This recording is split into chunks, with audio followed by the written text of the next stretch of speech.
Hello and welcome to 1 in 20 D&D. My name is Gregory and I am starting a new campaign journal. This is going to be a journal for the world of Malinvad, which I'm playing in as a player and just started this campaign recently and looking forward to a nice extended long-term friendship slash gaming experience with a bunch of really cool people.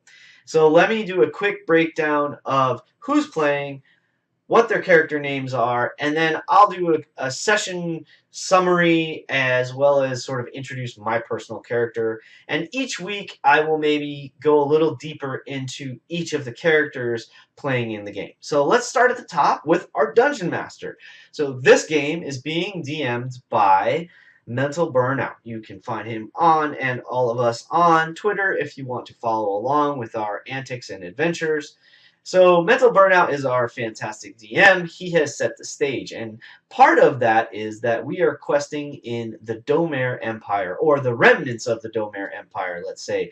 The Domer Empire is sort of dwindling from its peak of power. Now, the Domer Empire is, let's say, sort of a Roman or Romanesque empire in this fantasy world. So that's kind of what we're looking at. The dwindling off of the Roman Empire. That is the Domer Empire, and that is what we find in this world of Malinvad. So we are an adventuring band. Myself, I'm playing Dearth, half-orc druid. Now, when he turned 18, his adopted father, let's say, his mentor, the druid that trained him his whole life, who happened to be an elf, told him the story of how he found Dearth as a child. Now, Dearth's parents, nobody knows who his father was. His mother was an orc. His mother left him by the edge of the forest and went off to battle with their tribe. Unfortunately, their tribe was wiped out. And the druid, who happened to be protecting this forest that this battle was on the edge of, observed that and observed this child who was just fascinated by everything around him, the flowers and the birds, and just had this very calm demeanor and thought, there's something special about this child. So he decided to train him. So when he was 18, after years of training as a druid, he told Dearth the story of how he found this child and where he comes from, essentially, and gave him a sort of a pseudonym, a last name, if you will, to go by, and asked him, told him, hey, go out in the world and find out who you are. Go touch into your roots. Now, one of the things I have envisioned for Dearth is that the tribes of orcs that he comes from are sort of like, imagine them as American Indian, very very much sort of in tune with nature and the balance of things and the balance of the world. And so that's kind of how I have envisioned him. He's kind of like this shape-shifting shaman something, right? So that's kind of my vision for Dearth. He is going to be in the fray, frontliner. He's going to be a tank. He's going to use his beast shapes, and because he's a half orc in 5e, if he goes down to 0, he gets to bounce back at 1 hit point. So we'll see how that all plays out as him in this game, being a meat shield, basically. So that'll be fun for me, and I'm really looking forward to it. So Dearth goes out into the world. The first person he encounters is Finn. Finn is being played by Mindalin, and she is playing a elven, half-elven wizard, and she is in trouble when Dearth finds her. She's being attacked by a Periton, which is sort of like, kind of like a griffin, but it's got like antlers. It's more like a cross between like deer or moose and a bird and something like this. So anyway, it's this crazy kind of nasty woodland creature, fantasy creature that is attacking Finn, and it's quite a tough opponent, and she is very nearly being defeated, and Dirth kind of comes to her aid, and basically the two of them work together, and they work really well together for some reason. So they are able to defeat this creature and survive. And they decide, like, hey, we probably shouldn't have survived that. Maybe we should hang out and kind of look out for each other for a while. So that's what they do. The two of them next encounter Sai, who is playing Meek. Meek is a tiefling, Sai Chi, I should say. Sai Chi is playing Meek, the tiefling warlock. So now the cool thing about Meek is she think like emo teenager or something. Like, so she's kind of got this irksome, kind of like put off at everything attitude, but she's just on the edge of that, like, coming into maturity, and she has all these ambitions and so forth. And so we don't really know what she's up to, but she tells our characters essentially that, hey, I'm lost in the woods, and so we help her back to town. So those are the first three characters we meet. Very interesting little trio. While we're in the small town or city, Finn's aunt, Phelan, who's being played by Corndog McGraw, Phelan is looking for her brother, who left the Feywild years ago, has essentially gone missing, and people are finally like wondering, like, where is this dude? She comes looking for it. Somehow, Finn finds out that Phelan is looking for this gentleman who happens to be, Phelan is looking for this gentleman who happens to be Finn's dad. And so things kind of get put together. Finn gets introduced to Phelan, finds out that this is her aunt, and then they bring her to her father, the Phelan's brother, find out he's okay. He's been living in the real world instead of the Feywild, and then Finn and Phelan kind of hit it off. So the four of us decide, hey, she's a kind of free-spirited gal, and the three of us have decided to kind of chum along, and we're going to start basically becoming treasure seekers. So we start taking on jobs, going out looking for artifacts. We're like artifact hunters. Well, another tip comes by Meek. So Meek has kind of got her ties in with the underground. And most of us don't have any clue about this yet, but that's who her character is. She's got a criminal background in 5e table, the sheet terms, and so she's basically tied in with the Thieves Guild, and she keeps getting these little whispers. Now, I should say Phelan is an elven thief mastermind. So very fun character to play. I'm really looking forward to see how she kind of manipulates situations and maneuvers things, because it already happened beautifully in our first session. So I'll tell you about that in just a moment. So Meek finds another rumor. We need to find a artifact, and someone who knows information about it is actually being held in the pits of the fighting arena in the primary city of the Domer Empire. So we go there, or she goes there to try to get this information, and she meets this big hulking human. He's almost big enough to be a Goliath, but he is in fact human, who happens to be one of the fighters in the pit, and he kind of helps her to not get caught by the guards. And she sees, like, here's this like gentle giant that does not belong being a arena fighter. It does not belong being a slave, and I'm gonna break him out. And that's exactly what she does. So she helps him cut out, and of course Remus joins our troop. So now we have 5 beautiful players. Now Remus is being played by the bearded bugbear. So 5 fantastic players.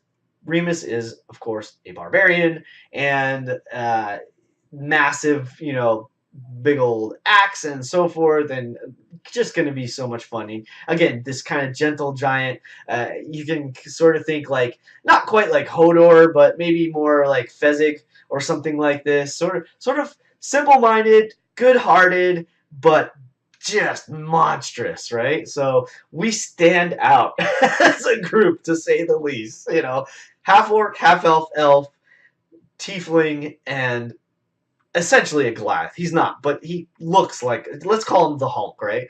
So what a crazy group we already make walking down the street, and it already got us into trouble. So let's enter the first session. So Finn is not with us. She is off helping the Archmage Grayson. He has been someone who has given us some of our quests, some of our tasks or jobs or whatever you want to call them. So he's out there doing great big things, and Finn is kind of studying under him, learning from him, and working with him. And she is on a task and needs our help. So she sent word to go to the city of Mox and go to the Grayson Manor, and we will get some more information there on what we need to accomplish. So that's exactly what we do. So we get to the city of Mox, we show up there, that's where we start our session off. We're in the city of Mox. Now, here's the two high points. I'm basically going to touch on the most important things that happen in this city. First of all, the city of Mox is right next to a volcano. So there's constantly ash in the air. It's like, it's this gnarly, dirty place, but the ash is incredibly valuable. So there's called ashers, these people that collect the ash. They go up to the volcano lip, the rim, and collect the best ash they can find for fertilizer and for facial rubs and for who knows what kind of components for potions or what have you. Now, in the city of Mox, Dirth says, hey, we need to go find this Grayson Manor and see where we're supposed to go. We also caught a rumor because we almost got arrested because Dirth, being that straightforward, he's not the most charming guy in the world. He's sort of a plain Jane, like in your face, not trying to be wily at all. Just tried to talk to some guards and say, hey, we're lost. We happen to be in like the nice noble district of the city, and they're like, you need to leave now because we look like a bunch of, you know, thugs essentially. So you need to leave right now. And here's the first highlight of the whole session. Dirth flubs the conversation with them. So Phelan comes over sort of to his rescue and just like, I can't remember if she crit the roll, but she made this amazing, hugely high roll on her. She didn't charm them, but she was charming them, right? She's persuading them or deceiving them or something that she's, you know, everything's fine, and she's like putting on the charms to try to get Dirth and the rest of us from being in big trouble. And lo and behold, she impresses them so much, they're like, yeah, baby, we got something for you. Why don't you come on a date with us? We're going to take you to the theater tomorrow if you want, and la-di-da. It was hysterical. I'm being silly about it, but it was absolutely hysterical. And yeah, it was awesome. So she just like totally saved the day right out of the gate. That was excellent. So we find our way out. We find out that Grayson Manor is actually outside of the city. He's kind of an oddball, this Archmage, and so his manor is not in the noble district like you would expect. It's actually out in the countryside. So we wander our way out there because we heard through the guards that there apparently had been an attack. And so A, we're trying to find out where it is. B, we're trying to like see, hey, what's going on? And when we get to the manor and try to gain entry to the manor, we are balked by an invisible fence, essentially. And there's pillars running around the whole complex. It's like this 5-acre complex or something, or property. And try to cross through the pillars, you kind of get bounced back or turned around or what have you. And Dirth and Phelan sort of scout out around in opposite directions, and Dirth comes across a column that is like charred and blackened. Essentially, it had been attacked or blasted or something, and somebody gained entry because one of the doors was also blackened and tarnished and like set off to the side with a brand new door in its place. And so what happened? Well, we tried to get through this gate, and poor Remus got knocked on his butt like 4 or 5 times, like literally and painfully thrown. This big hulking dude thrown through the air like a sack of potatoes, and the rest of us were trying to get through as well. Phelan got zapped by the fence and knocked unconscious, and Meek couldn't get through equally. Dearth was a cat to do his little scouting mission. When Phelan got zapped, he's like, uh-oh, tried to wake her up by like licking her paw, like licking her hand, like, hey, wake up, nudging with his head or something. He's trying to keep his beast form if he could. That didn't work, so eventually he ended up going back to being a half orc and trying to cast Heal Wounds to see if that would help her, which it didn't. She stayed unconscious. I mean, it helped her, but she stayed unconscious. Meanwhile, Meek gets over here. She just can't take it. She just gets frustrated and starts zapping the pillar with like firebolts, and basically creates a couple of explosions, backlash, and this kind of thing. And yeah, at some point, Remus is kind of like, I've had enough. This is ridiculous. And Dirt finally gets frustrated and like, all right, this is ridiculous. And instead of trying to cross between the pillars, like in the middle of the two pillars, he walks up over the pillar. And maybe all it is that I succeeded on my saving throw, but maybe I figured something out. I don't know. So Dearth gets through the field. Now Meek follows right behind him. Once she sees that it is possible, she had weakened the field by kind of destroying this one pillar. And we get in there, finally get into the house, talk to the man of the house, Jeeves or whatever, the butler or something. We don't know if he's the major domo or the chamberlain or what his title is. We haven't found out. Miles is all we have learned is his name. He reluctantly told us. He was not thrilled to see us, but sort of expecting us. So he begrudgingly allowed us to stay and put us up there in the manor because he knew that the inn and tavern we were in was gnarly, and it was gnarly. So we were all grateful for that. Got a beautiful meal and met Torg, the automaton who protects the manor, and Miles was kind of like hiding behind him at first before he sort of knew who we were and that we weren't actually a threat or what have you. So we're in the manor. We've had a meal, which was kind of funny. We have these trinkets that everybody has that do weird things at weird times. So including talking to us individually. So our trinket talks to us. Nobody else can hear it, but we can hear it, kind of thing. So yeah, we're a bunch of whack jobs out there adventuring. So I'm really excited about getting into session 2, which is this weekend. Wanted to get this done for you guys in time. And hey, thanks for stopping by. I will hopefully be a little less obtuse and more concise in future journals, but just starting it out, getting things going, and see where this adventure takes us. I'm really excited for session 2. Stay tuned for that and lots more other great videos. Live play from our Monday night game. I got some Car Wars videos coming your way just in a minute here. And in the meantime, I hope to see you at a table someday. And hey, keep rolling 20s.